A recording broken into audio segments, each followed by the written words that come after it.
Y como les comenté, el día de hoy entonces voy a hablar sobre algunos aspectos arquitectónicos del santuario del Bab. Pues bueno, primero, una frase que lo describe como en su perfección, dicha por el mismo Shoghi Effendi, ¿no?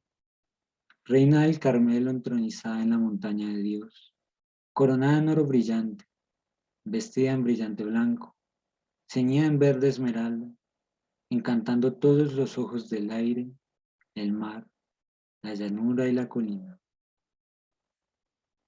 Una muy buena descripción de lo que es este proyecto arquitectónico.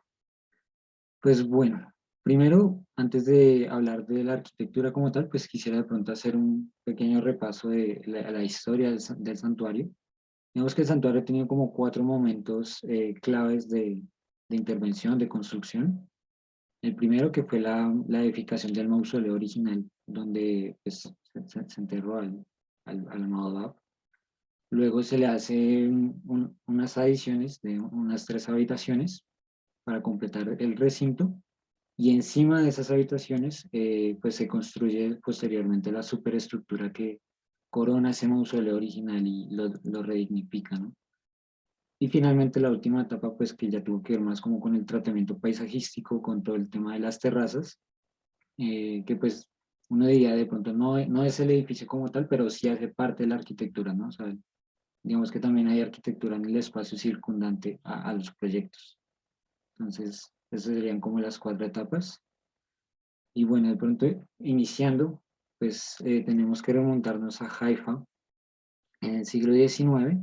Esta es una imagen del siglo XIX, eh, donde pues vemos esa ciudad privilegiada en el mundo, una de las pocas ciudades que tienen pues montaña o cordillera y mar, o contacto con sí, con contacto con agua, con costa. Entonces, en verdad que eso es único de muy pocas ciudades y pues la belleza y el paisaje que eso genera.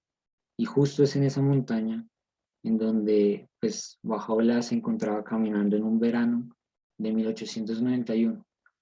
Él se encontraba justo en el costado de la ladera norte del Monte Carmelo con su hijo mayor, Abdul Baha, y de repente en un momento se detiene en un círculo de cipreses, pues a mitad del camino, levanta su mano y le indica a su hijo en qué punto del monte debía erigirse ese mausoleo para resguardar los restos del Bab, para que el Bab al fin pudiera descansar en paz.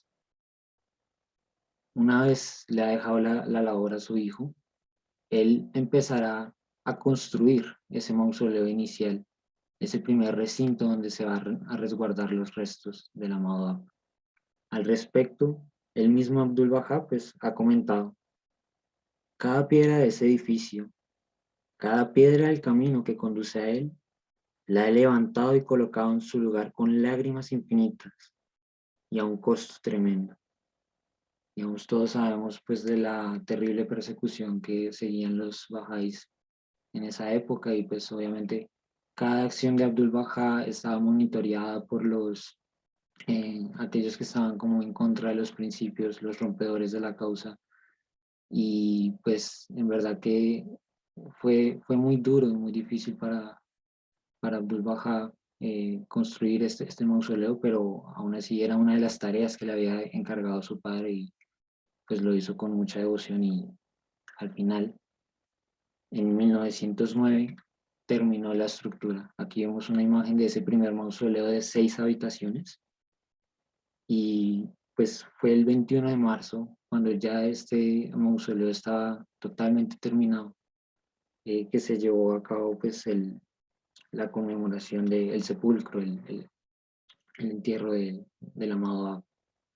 Sobre este momento, pues Shoghi Effendi nos narra: cuando todo terminó y los restos terrenales del mártir profeta de Shiraz fueron por fin depositados con seguridad para su descanso eterno en el seno de la montaña santa de Dios, Abdul Baha, que había dejado a un lado su turbante, se quitó los zapatos y se quitó la capa, se inclinó sobre el sarcófago aún abierto Su cabello plateado hundió alrededor de su cabeza y su rostro transfigurado y luminoso. Apoyó su frente en el borde del ataúd de madera y sollozando, en voz alta, lloró con tal llanto que todos los que estábamos presentes lloramos con él. Esa noche no pudo dormir, tan abrumado estaba de emoción. Sí, definitivamente el sepulcro del Mahoma pues fue un acontecimiento un triunfo para la fe muy importante, ¿no? Al fin darle un descanso eterno al amado. Posteriormente, bueno, aquí vemos una primera imagen de ese primer mausoleo, cómo se veía desde el camino que hacia la montaña, y pues vemos la montaña todavía sin intervenir, ¿no?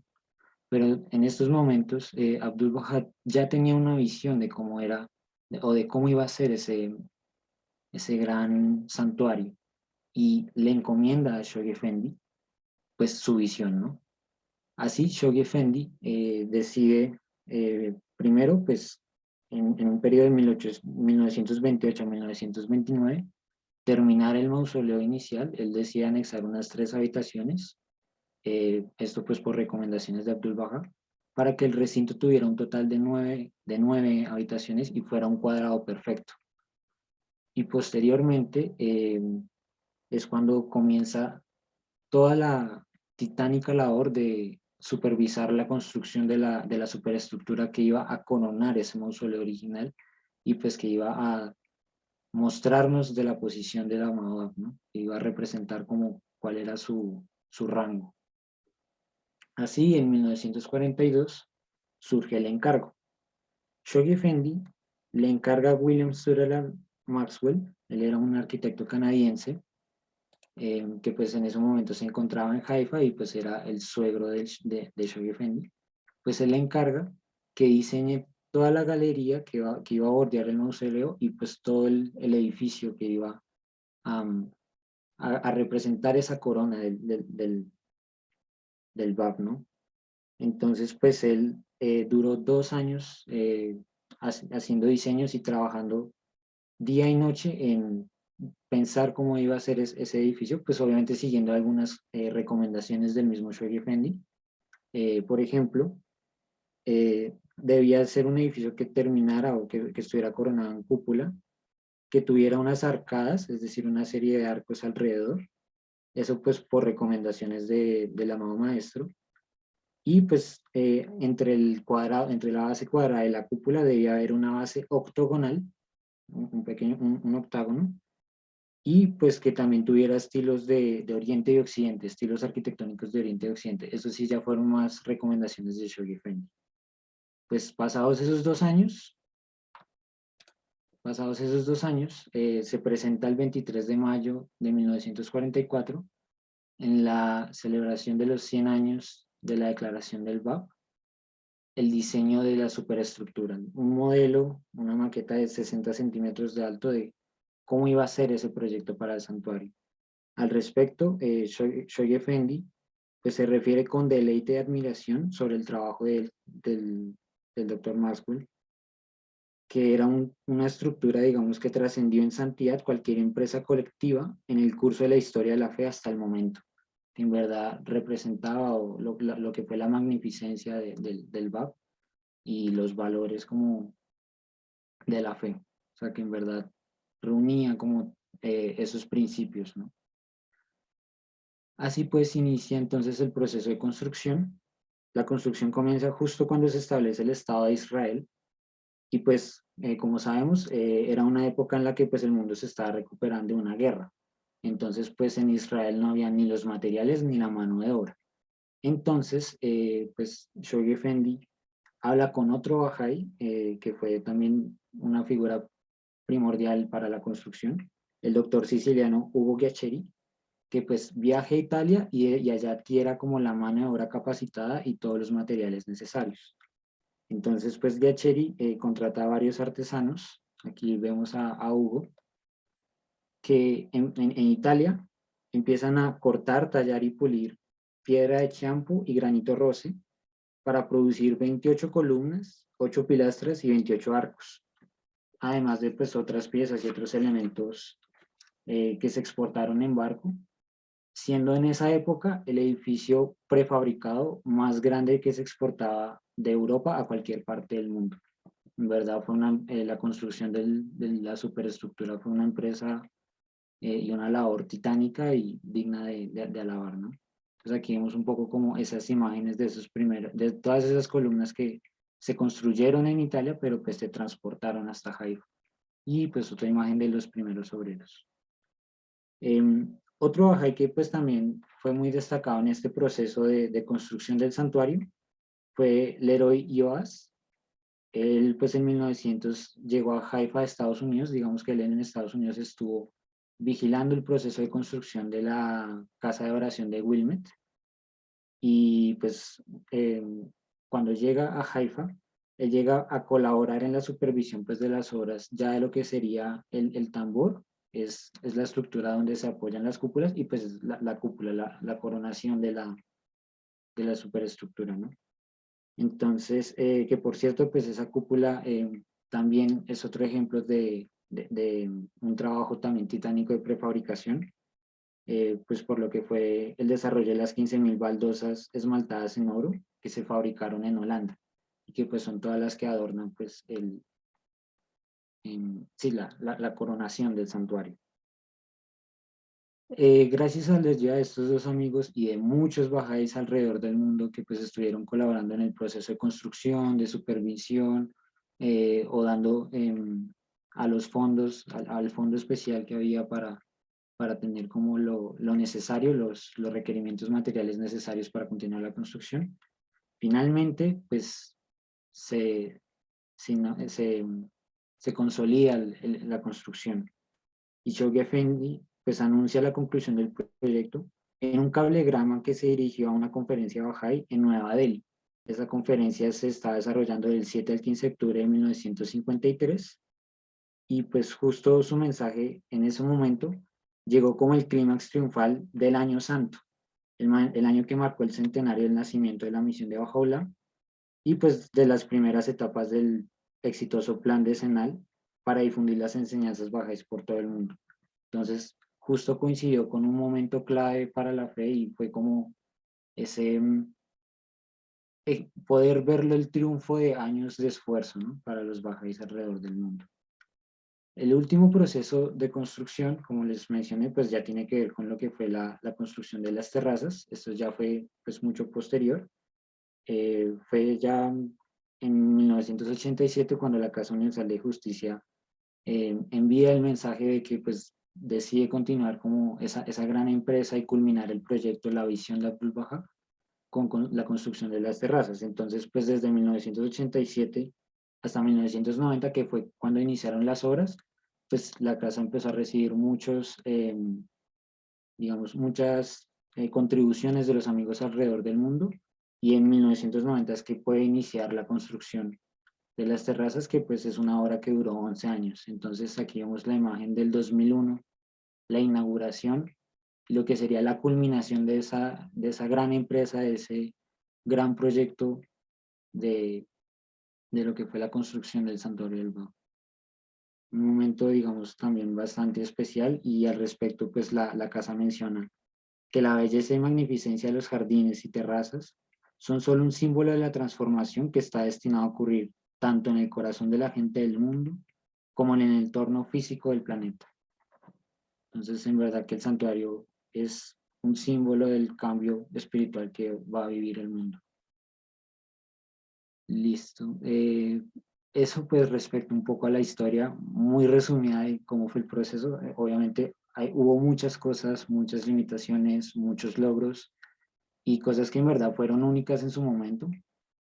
Pero pues digamos que también por cuestiones de tiempo y el material que quiero mostrar, de pronto en otro momento podríamos ahondar con mayor precisión.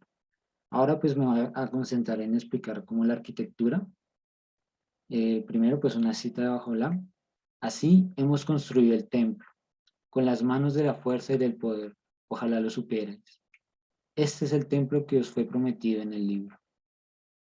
Entonces, es una cita, la verdad, personalmente no sé si está del todo asociada al templo, pero sí me parecía como pertinente tenerla, de todos modos tener citas de la fe. eh, Ayuda bastante como a comprender como la magnificencia de lo que pues estamos viviendo en esta época, ¿no? Bien. Respecto al análisis, pues como les comentaba, está inspirado en un documento que hizo un amigo Jai, también arquitecto, se llama Ernesto Fernández, pero él sobre el análisis hace la siguiente claridad y es necesario tenerla en cuenta. Este escrito no representa más que una especulación, meras opiniones de un Bahá'í. El estudio matemático realizado no se refiere al nombre divino en sí mismo, análisis sin duda impracticable, sino a la forma de su aparecer, a las estructuras algebraicas por las que se manifiesta.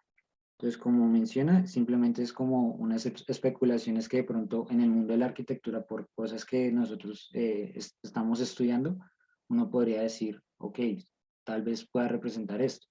Porque la arquitectura tiene muchas formas de ser definida y una de las que a mí personalmente más me gusta es que es figuración y abstracción, en el sentido en el que con formas, con geometrías, pero uno también puede abstraer significados y conceptos y la arquitectura muchas veces es símbolo de situaciones sociales, de situaciones em, culturales o simplemente de muchos símbolos, ¿no?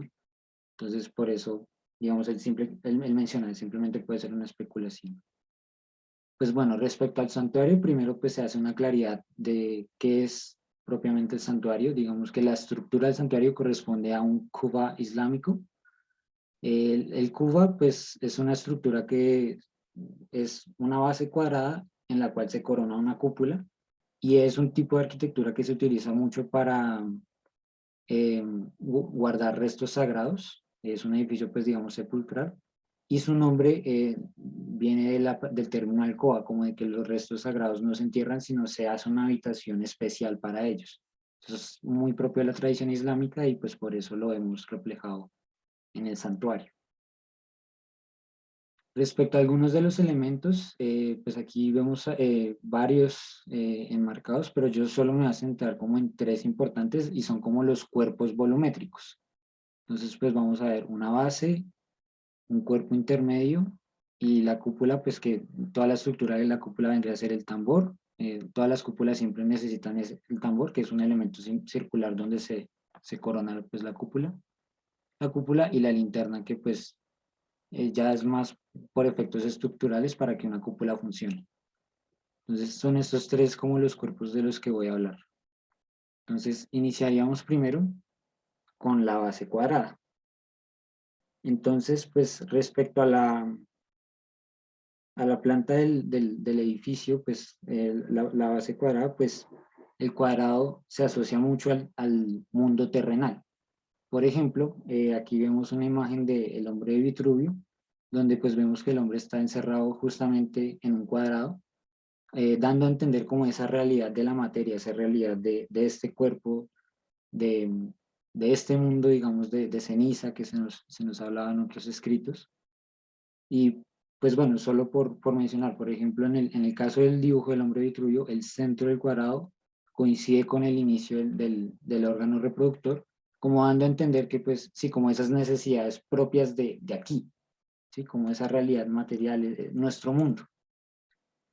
Entonces, ese cuadrado representaría este mundo terrenal, el mundo de la creación. En la base cuadrada, pues podríamos de pronto reconocer que hay una serie de cuadrículas o una serie de retículas con unos números que empiezan a tener cierta relevancia, cierta importancia. El primero, pues vendría a ser esta retícula con el número 9. Corresponde pues a las 9 habitaciones que hay en el santuario y pues en el centro sabemos que está el Bab, está descansando eternamente el amado. Y pues aquí resalta la presencia del número 9 porque como sabemos es un número muy importante en la fe y pues también es un número que está muy asociado a momentos del BAP. Solo por mencionar algunos, fueron 9 meses lunares el total que duró el viaje del BAP a la Meca. 9 meses permaneció encarcelado en la montaña de Maco. 9 fueron los comentarios del Corán que reveló en Maco. 9 cielos se asocian por el Bab a su prisión en la montaña. 9 meses estuvieron vinculados terrenalmente el Bab y Kudus, que pues si sumamos el Bab a las 18 letras del vientre corresponderían a la primera y a la última. 9 corderos sacrificó el Bab en su nombre, en su propio nombre, de un total de 19. 9 días permaneció el enviado del Bab en los sepulcros de Tabarsí. 9 días permanece el Bab aislado tras la muerte de los 7 mártires de Teherán. Entonces es un número que además de la importancia que tiene en la fe, que pues ya también sabemos que tiene otros simbolismos, como por ejemplo, es una forma de entender la relación de Dios como el número máximo que todo lo abarca, pero no puede ser abarcado por ninguno. Pues también vemos que el Bab está muy asociado con este número. La segunda retícula tiene que ver la que se conforma con las columnas, con todas las columnas que se construyeron y se importaron desde Italia. Y antes de continuar con el análisis, pues simplemente mencionar que aquí ya empezamos a ver justamente esa relación de los elementos de Oriente y Occidente. Las columnas pues tienen unos detalles corintios, que pues eso es propio de la arquitectura griega, la arquitectura clásica que definió como el estilo que debía regirse en construcciones posteriores en Europa y en Occidente. Pero pues también vemos una serie de arcos y pues esta balaustrada que son elementos de estilo oriental. Este tipo de arco así apuntado y esta balaustrada es muy propio de Oriente. Entonces ahí empezamos a ver justo esa relación Oriente-Occidente que se quería en detalles arquitectónicos. Bueno, pues esta retícula que generan todas estas columnas es una retícula de 9 por 9 y solo por, digamos, en el libro se menciona que esa retícula es muy similar a la que se utilizaba en la India para construir los edificios sagrados o los edificios, digamos, de oración.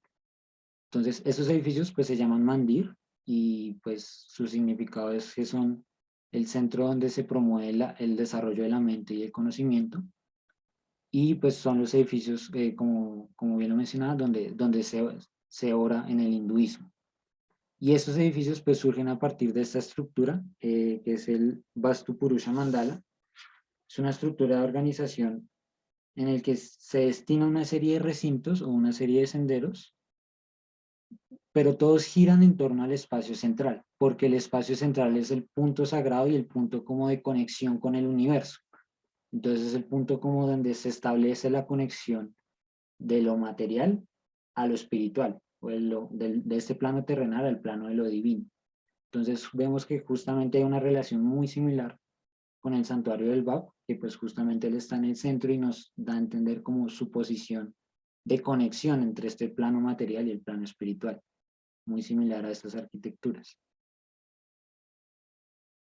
Bueno, eso respecto a el volumen, digamos, cuadrado. Ahora ascenderíamos al octágono que sugirió Shoghi Effendi. Este octágono, pues digamos, es bastante peculiar.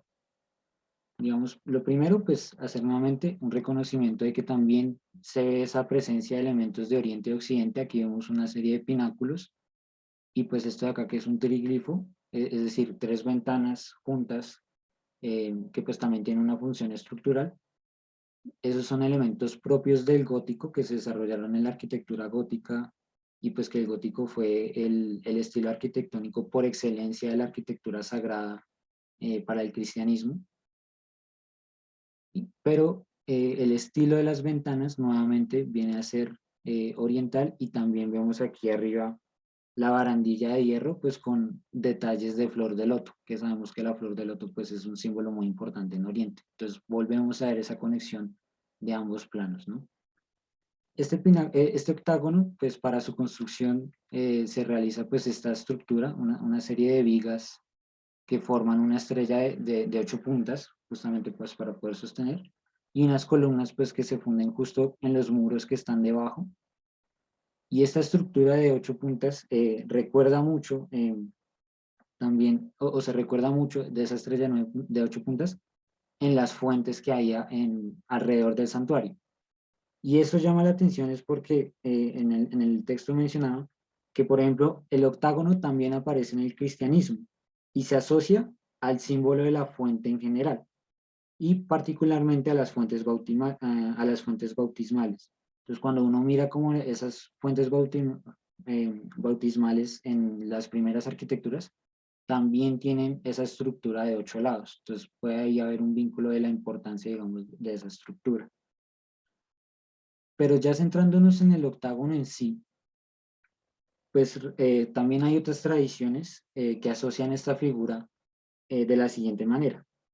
Entonces, hay una tradición islámica, el Arsh el-Muhit, perdón mi pronunciación, dice, si la cúpula de un edificio sagrado representa el espíritu universal, el tambor octogonal que la sostiene simboliza los 8 ángeles, portadores del trono, que a su vez corresponden a las 8 direcciones de la rosa de los vientos. Y hay otra tradición, esta es china, se llama la Mingtang, que dice, como indican los pilares del Mingtang, los ángeles del trono y la parte octogonal del linda, el número 8 y el octágono tienen también valor de mediación entre el cuadrado y el círculo, entre la tierra y el cielo, y por tanto se refieren al mundo intermedio. Entonces nos damos cuenta que ese octágono justamente es como la transición del círculo al cuadrado, es decir, la transición de la concepción del cielo a la tierra. ¿Quiénes fueron esa transición entre, o quiénes nos brindan esa transición entre Dios y nuestro plano terrenal? Pues las manifestaciones de Dios. ¿Y quiénes fueron las manifestaciones de Dios? Pues Abraham, Krishna, Moisés, Zoroastro, Buda, Jesucristo, Muhammad y el Bab. Recordemos que es el santuario del Bab, por eso contamos hasta el Bab. Entonces justamente vemos a esos 8 nombres de pronto representados en ese octágono, en ese mundo intermedio que genera la conexión entre la tierra y el cielo, o entre nosotros y Dios. Y finalmente la última estructura, la estructura de la cúpula, que corresponde pues al reino de los cielos, a Dios, pues como lo mencionaba el círculo, también se asocia pues a esa parte espiritual. Entonces vuelvo y traigo al hombre de Vitruvio, donde vemos que también está inscrito en un círculo, y ese círculo representa la realidad espiritual del ser humano.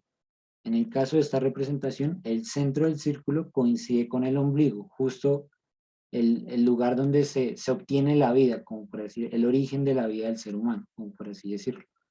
Entonces, pues justamente dando a entender como esa relación, esa conexión espiritual, de la realidad del alma del ser humano, y pues también en otras representaciones, como se mencionó en estas tradiciones, el círculo hace alusión a los cielos, y Dios es también culturalmente o tradicionalmente se asocia que Dios está en el cielo, ¿no? Entonces el círculo también se refiere a lo divino. Bueno, pues respecto al círculo, lo primero, quería mostrarles este pequeño detalle donde pues vemos que está decorado con una serie de elementos. Esto de acá son también como una serie de arcos que recuerdan a las flores de loto. Están inspirados como en hojas de flor de loto. Y pues vemos un total de 18 ventanas. Cada ventana estaría haciendo una mención o un honor a las 18 letras de los vivientes. Entonces, ahí, primera relación numérica, el número 18 representado en la cúpula. Pero el segundo número vendría a ser el 36, que coincide justo con estos 18 radios que llegan hasta abajo y 18 radios que llegan hasta acá arriba. Generan 36. Una asociación que se tiene de esto es que, bueno, el círculo, por un lado, digamos, bueno, en este caso, estos radios, pues junto con el color de la cúpula, se asocian al sol, ¿sí? Y pues justo, pues el círculo también viene a ser un emblema solar, en el cual, pues según muchas doctrinas, por ejemplo, la doctrina hindú, Dios se encuentra en el centro, allí donde todos los rayos de la rueda se juntan en él.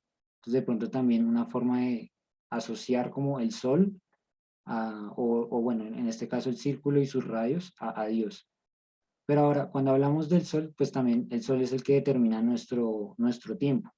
Y nosotros medimos el tiempo, una forma de medir el tiempo es por calendarios.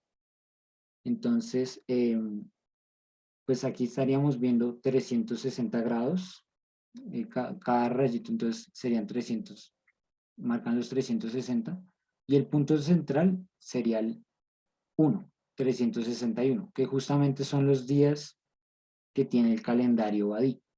Ahora, ¿el círculo qué es? El círculo es un punto que gira con respecto a otro a una misma distancia.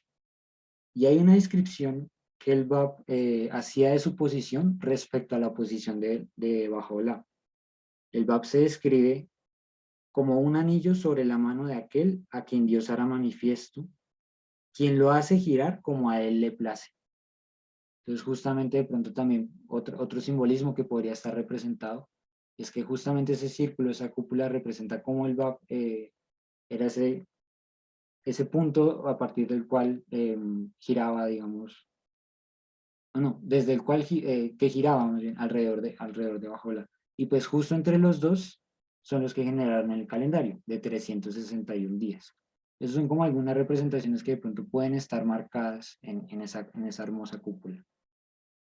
Y hay otro número que llama muchísimo la atención y es el número 72.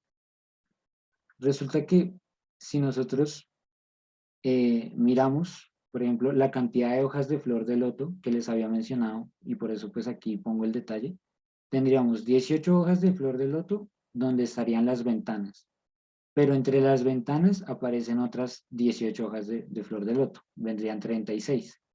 Pero entre una hoja con ventana y una hoja sin ventana aparece otra hoja, aquí la vemos pequeña, y por ende 36 más 36 nos da 72.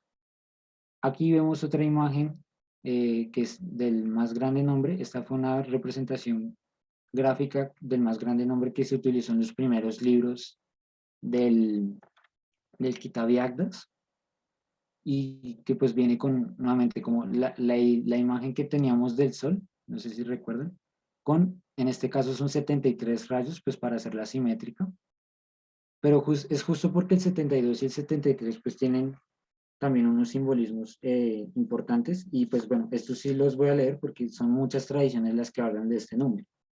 Entonces dicen que según el Zohar, Dios le revela a Moisés en la zarza del monte el nombre inefable de 72 letras. Otras tradiciones judías hacen referencia a 72 ángeles relacionados con el más gran nombre. El libro de la claridad, esto ya es cristiano, se refiere a los 24 nombres del Creador, que permutado 3 veces genera los 72 nombres. Además, cada príncipe reina sobre 24 formas, aunque sus legiones son innumerables, tal como está escrito en Job 25:3. ¿Tienen sus ejércitos número? Si así fuera, habría 72, y luego otra vez 72. Y también en el Evangelio de Lucas, Lucas 10, del 1 al 9, se describe que fueron 72 los discípulos enviados por Jesús a predicar el reino de Dios. Ahora, otras tradiciones, digamos, atribuidas a los imanes chiitas, enraizados en concepciones judías, asignan 73 letras del más gran nombre a antiguos sabios, profetas o manifestaciones de Dios, pero advierten que solo 72 de esas letras son manifiestas. La restante ha permanecido oculta.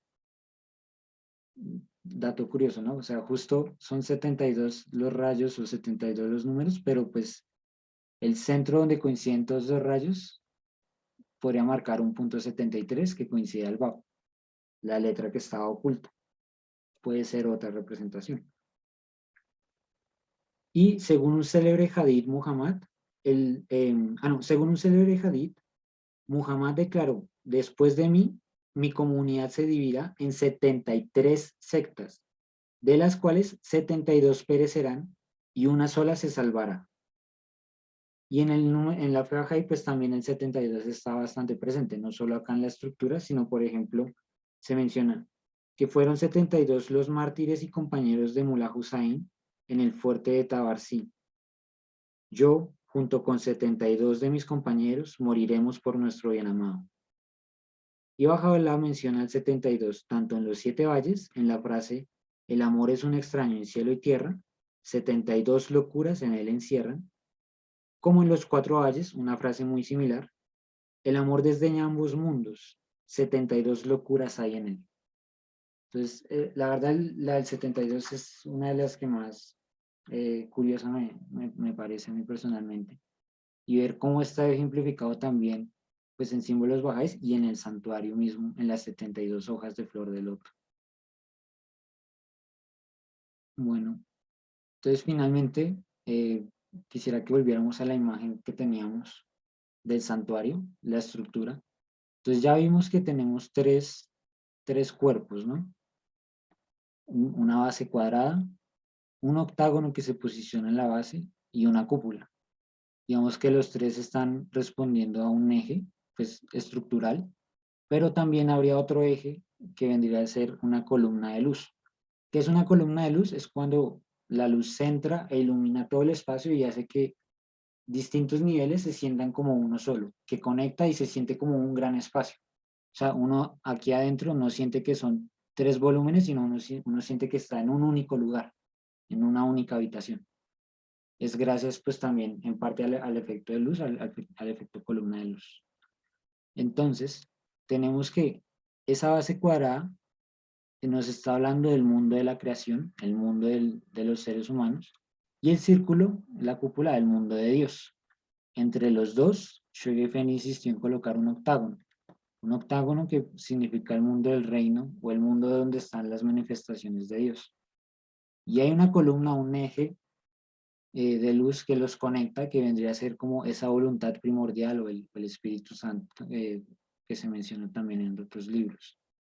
Pues entonces lo que estamos viendo es que el santuario, recordemos que la arquitectura puede ser abstracción, pues puede ser que el santuario sea una abstracción arquitectónica del más grande nombre, del símbolo de la creación, un símbolo diseñado por Abdul Wahab y que justamente nos habla de esas realidades o esos tres distintos mundos, digamos, de nuestro mundo de la creación, el mundo del reino, de las manifestaciones y la posición de Dios, pero pues que todos estamos conectados. Bueno, eso era lo que quería como compartir con ustedes. Finalmente, pues solo algunas referencias de toda la información que vieron aquí expuesta, pues son tomadas de páginas oficiales y pues del escrito del análisis arquitectónico que hizo este amigo. Entonces, también quedarán para que ustedes también los puedan consultar. Ay, Nico, muchísimas gracias. Qué bonita presentación y qué bien lo explicaste. Muchísimas gracias, de verdad, con toda la pasión.